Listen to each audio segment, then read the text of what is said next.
Hello, all you lovely people out there on YouTube. I'm Aelita Pandas, and I hope you're all doing very well on this lovely day. Today, we are going to be talking about something that has had an impact on not only our lives, but also on multiple industries. And that is Star Wars. Star Wars has been around for over 40 years now, and it doesn't plan on stopping anytime soon, considering it's the second highest grossing franchise in the world right now, right behind Pokemon. Since 1977, George Lucas's work has been telling us tales from a galaxy far, far away. And so far we've had 8 films released, plus those 2 spin-offs if you count them, plus with more on the way, including Han Solo's film and Episode 9. Now I admit, I've been sucked into the Star Wars franchise way later than probably most of you watching right now have. It wasn't really until around The Force Awakens came out that I started slowly getting into the franchise, but now, I love it. It's like they say, better late than never. For this video, I'm going to be ranking all the Star Wars films from the worst to the best, from my personal point of view. And if you have your own ranking of the Star Wars films, that's great! I'll just be showcasing mine for this video. Also, this list is going to focus on the main films themselves, so spin-offs like the Clone Wars and Rogue One, they will not be included on this list. So, less talking, more Star Wars. Let's get into the list. Starting off at number 8. Episode 2, Attack of the Clones. After the sheer disappointment that was Episode 1, Star Wars fans were hoping that Episode 2 would be a little bit better. Unfortunately, from what I've seen, that's not really the case. For the most part, I found most of this film to be kind of boring, to tell the truth. Plus the CGI, it didn't really look that great in most of the film. Plus I'm sure most of you will agree with me on this one. The relationship between Anakin and Padme in this film, I don't know, it just felt kind of not only uncomfortable, but also rushed. Like, that's not how a true relationship goes. Most of the scenes of them together felt a little bit awkward, especially that fireplace scene. No thanks. To top it off, I don't know, I just didn't really like Anakin at all in this film. I don't like sand. Really? That's how you pick up a girl? Now, if there were any positive pieces to this film, it'd have to be the final 25 minutes. And we've seen all those Jedi Knights going up against the clones. Look at all those lightsabers. I'm sure most of us probably had a nerdgasm when we saw that for the first time. I know I did. And plus, not only that, we got to see Master Yoda engaging in a lightsaber battle after what? It took them since 1980 to finally get him in something like this. But alas, for me, those things couldn't really save the rest of the film. Coming in at number 7. Episode 1, The Phantom Menace. After Return of the Jedi came out in 1983, Star Wars fans had to wait 16 more years for another film to come out. When The Phantom Menace was announced, many fans were excited. However, when it was released in theaters, like I said before, many of them were disappointed. Let's start with the bad part. And I need to state the obvious. Jar Jar Binks. Like, I know he was supposed to appeal to younger kids, and I know the character means well, but did they really have to make him so clumsy and annoying on purpose? Like, jeez, Lucas, what were you thinking? And also, midichlorians. Whose dumb idea was this? Like, I thought the Force could be felt by anybody as long as they put their minds to it, but this makes it feel like only certain people can feel the Force. It's not fair. Plus, the way some of the actors were speaking their lines just felt like they were tone deaf or something, or they're like dead inside. Like for Padme's decoy, I could understand that, like if they were trained to do that, but for most of the other characters, it doesn't make any sense at all why they're speaking like that. However, there are some good pieces to this film as well. If the Pog race was full of action, I always like races. Plus, they made a good arcade game out of that. And who could forget when you saw Darth Maul igniting his dual-bladed lightsaber for the first time? Holy mackerel, were we in for a treat. And it also kind of sucked that Qui-Gon was killed. I'm thinking, would the story be any different if Qui-Gon was not killed? I think so, but what do you guys think? Let me know in the comments below. But now, the first film with the prequels, it may rank higher than Attack of the Clones, but not by much, unfortunately. Next up at number 6. Episode 3, Revenge of the Sith. This one right here is definitely the best out of the 3 prequels. It had a lot of great battle scenes and very emotional ones as well, such as Obi-Wan and Darth Vader, or Anakin Skywalker, however you call him in this part, going up against each other near the end of the film. Teacher versus student. Man, I felt terrible for Obi-Wan here, like his own pupil turning against him and going to the dark side. Thankfully, he had the high ground. But you know, despite those great scenes and the story progression, it's not safe from bad scenes as well. The CGI that was used in multiple scenes makes it look a bit too cartoony. Hayden's acting might have improved a little bit in this film, but not by much. Still not the best. Sorry, kiddo. Also, how can you just be dead by losing the will to live? Like, I can understand Padme dying by childbirth, but it makes no sense whatsoever if she's medically healthy. What can you do? I mean, this is still the best of the prequels, but still relatively low on the list. Moving on to number 5. Episode 7, The Force Awakens. 10 years after the release of The Revenge of the Sith, plus the acquisition of the series by Disney, we were all given this film in 2015. Now this was, like I said in the beginning of the video, this was around the time I'd slowly becoming more interested in Star Wars than I was growing up. Now I know this film is at number 5 of the list, but that doesn't mean it's bad. In fact, there's a lot of great things about this film. The new characters, like Rey, Finn, Poe, Kylo Ren, and BB-8, they are amazing. I love each and every one of them, especially BB-8. He's so cute! And this film used more money on practical effects rather than CGI.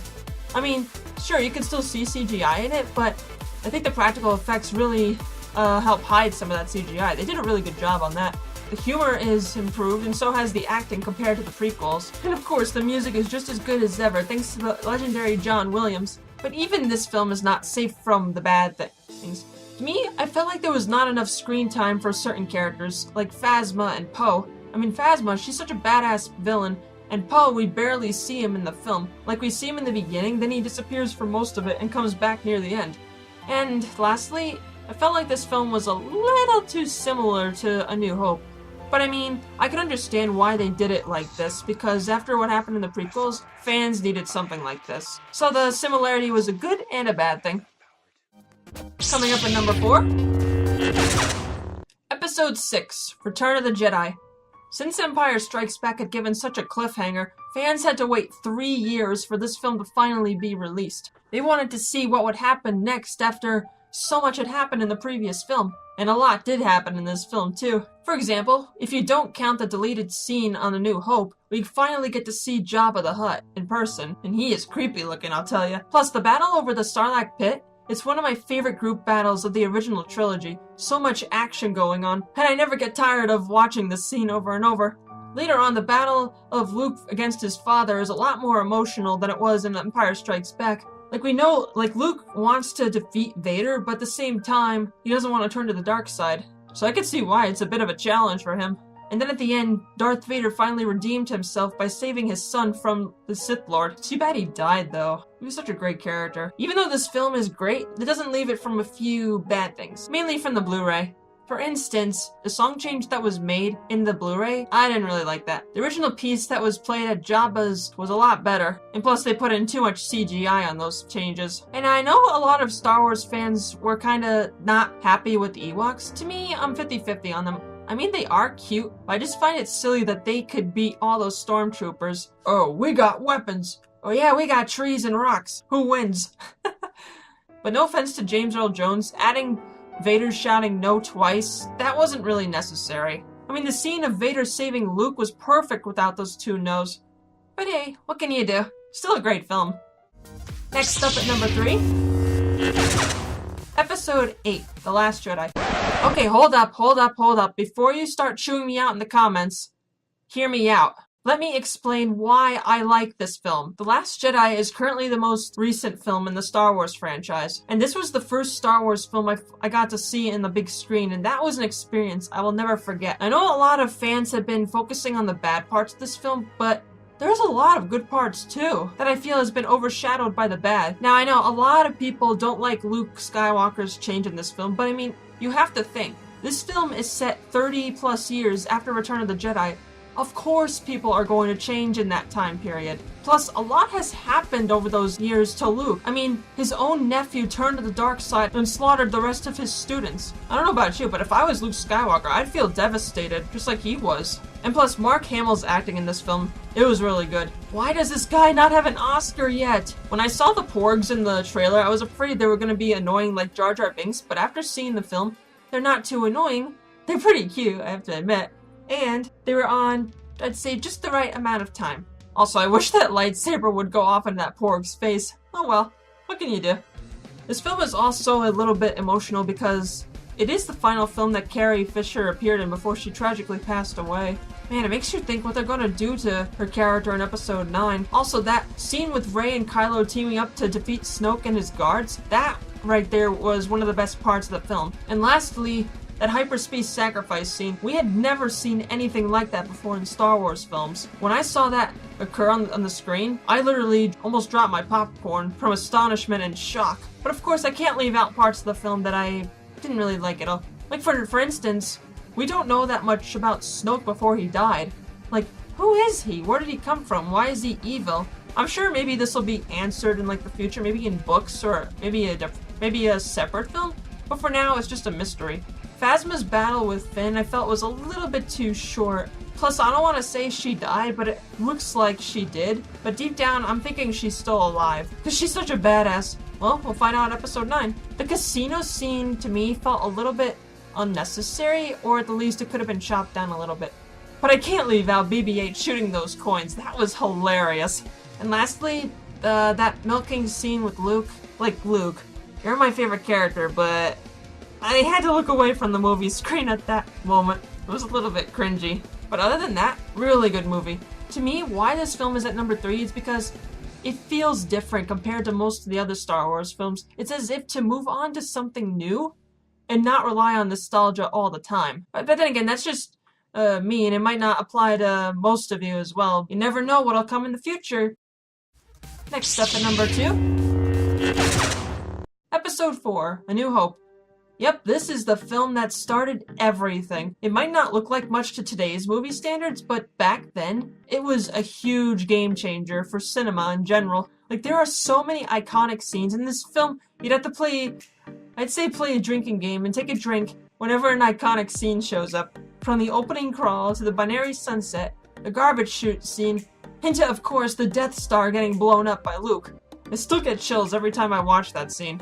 Like I said before, it may look outdated to today's standards, but I don't care. It's still a great movie to watch nonetheless. Plus, this film introduced us to the characters that we all know and love to this very day. If there was anything about this film that I didn't like, it would have to be in the Blu-ray re-release.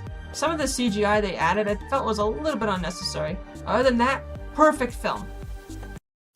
Finally, at number 1, Episode 5, Empire Strikes Back. Okay, most of you Star Wars fans are probably not surprised that this is at number 1, but who could blame me? Everything about this film is absolutely perfect. So much happens in this film. The story is fantastic. We're introduced to new badass characters like Master Yoda and Boba Fett.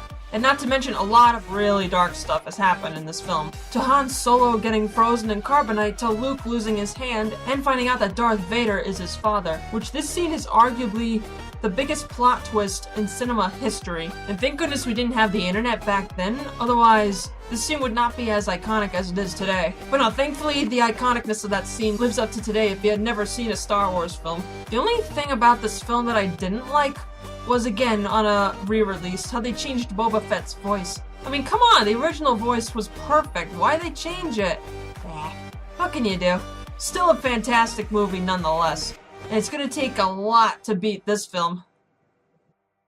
Well, I hope you guys all enjoyed my personal ranking of the Star Wars films. If you liked this video, click on that like button to let me know. If you have your own personal ranking of the Star Wars films, go right ahead and leave it in the comments down below. Again, thank you all for watching, and I'll see you on the next one.